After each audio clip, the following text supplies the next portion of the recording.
Welcome to Christmas with Jane K. Welcome to Christmas with Trey and K. Welcome to Christmas with Trey and K. Welcome to Christmas with Trey and K. Thank God, dude. Nothing special. Hey, I know. y'all see it? YSL and Sandy Shiner. Stop playing with me. What's going on? Why are you acting weird? I'm not acting weird. I just want to say something. Okay. Can you come here? I love you. I love you. I just know everything's not always rainbows and butterflies, and we've been through a lot, but I love you, and I just want to spoil you. It just got real.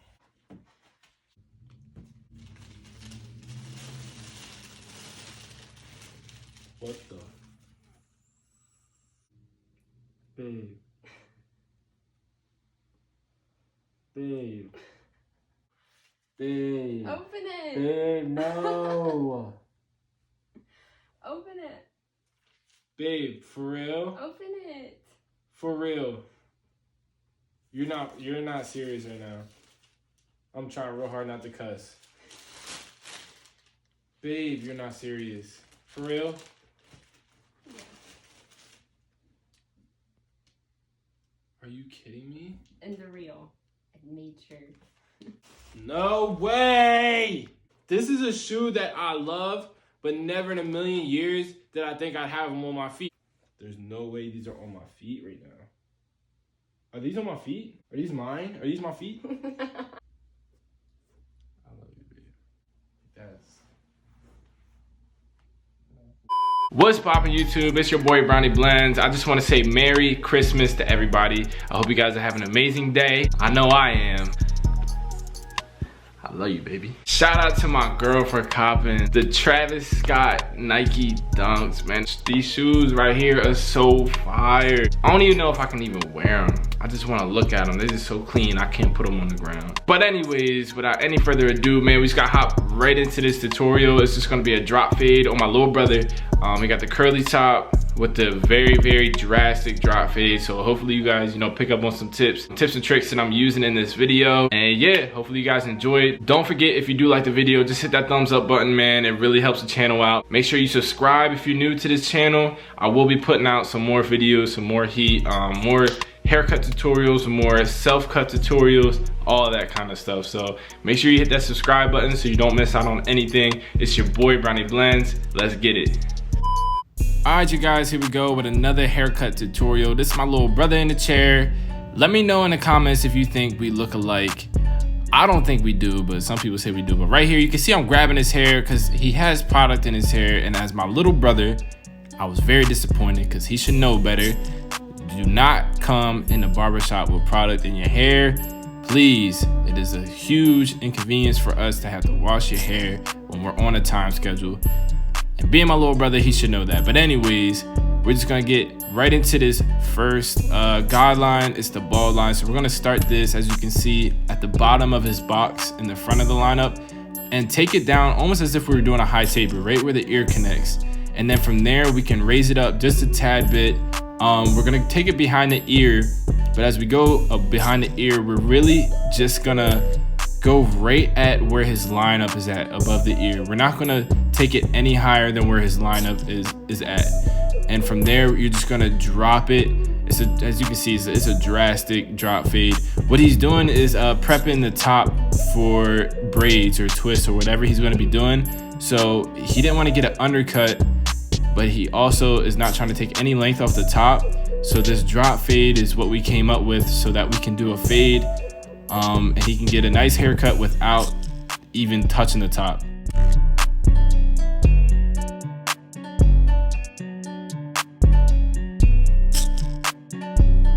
And right here, I'm just taking my shaver and I'm balding that section out. And look behind his ear, you can see, I took the guideline all the way around, but behind his ear, we really, like I said, we stayed right where his hairline was at. So we're keeping it super, super low. And then after the bald line, we're going with our 1.5 guard. And this is what I do just to clear out the bulk. And as you can see, I'm only going up about 1 inch to 1.5 inches. I don't want to take anything off that I don't have to. This is strictly just to debulk.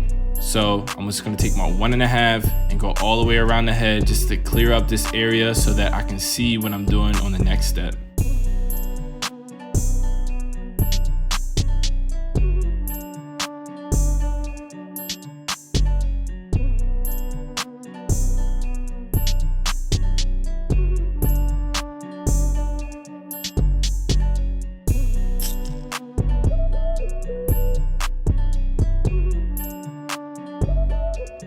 All right, and then right here, we're just gonna take our clipper with no guard, the lever all the way open, and we're gonna go up a little less than half or a little less than an inch.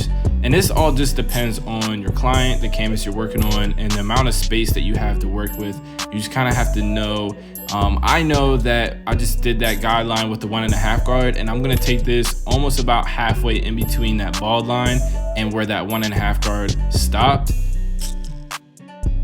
I do that because I know that I can come back with my half guard like I am right here and blend that no guard open into the 1.5 with only my half guard. Hopefully that makes sense to you guys. I know I was just rambling a little bit. I was throwing out a lot of numbers, but to try to break it down more simple, all I'm doing right here is fading from that no guard open into the 1.5 using my half guard. And that's why I really like using the Babyliss guards, because you can eliminate that number 1 guard. You really don't need the number 1 guard because the half guard fades right into the 1.5. And as you can see, when I'm taking out this line right here, it's all lever play and corner work. And what I mean by that is that I'm constantly opening and closing the lever depending on, you know, what I'm seeing. If I start with the lever open and it's still too dark, it's not cutting enough, I'll close the lever up.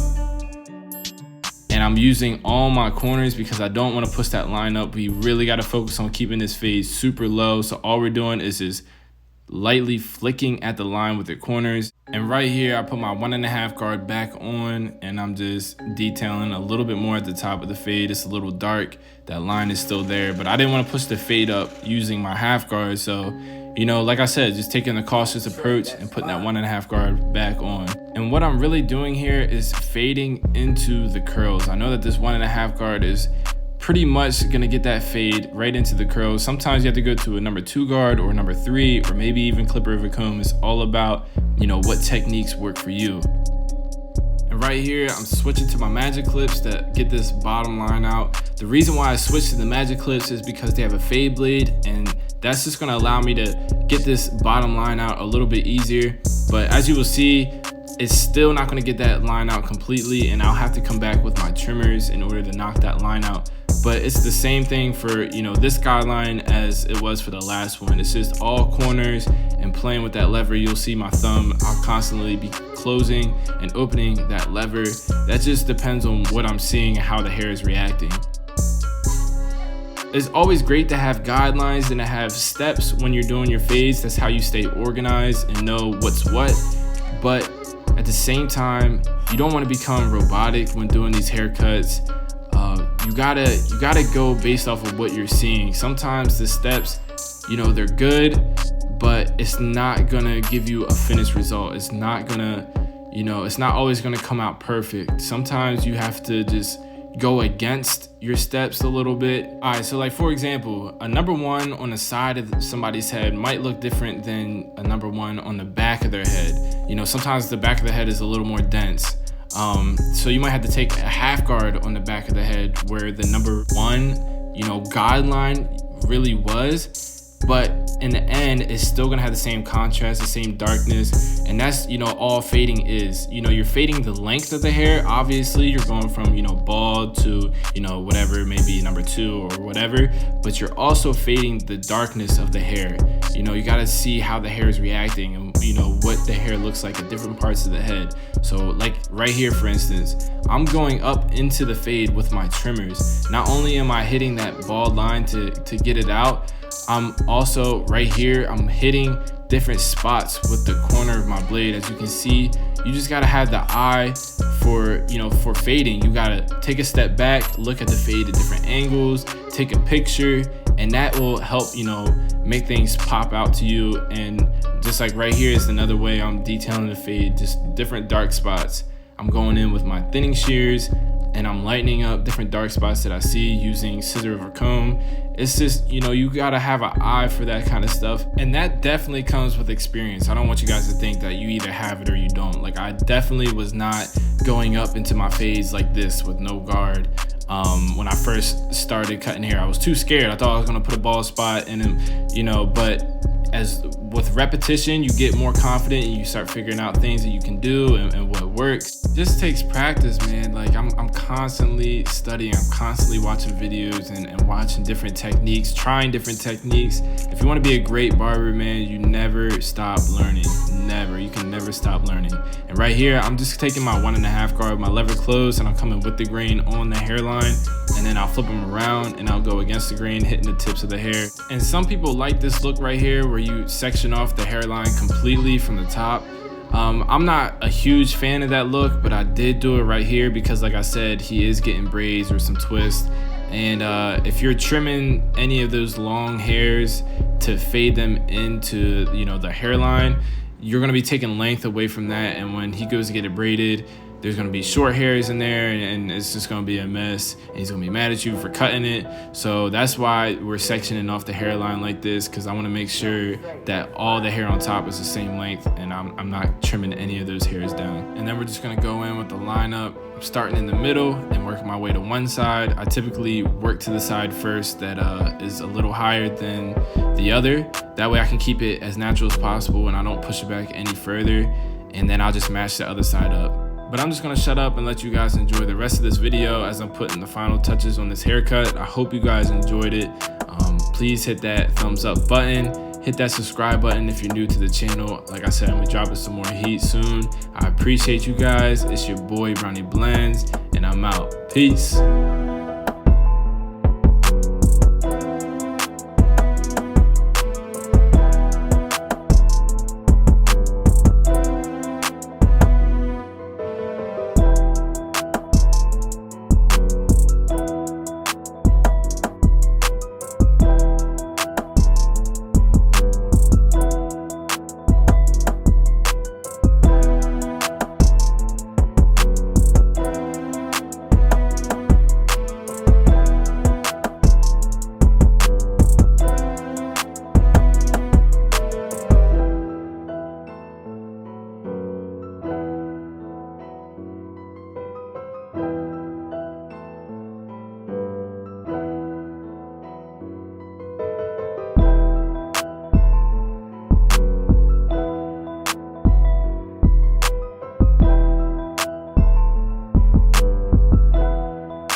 More.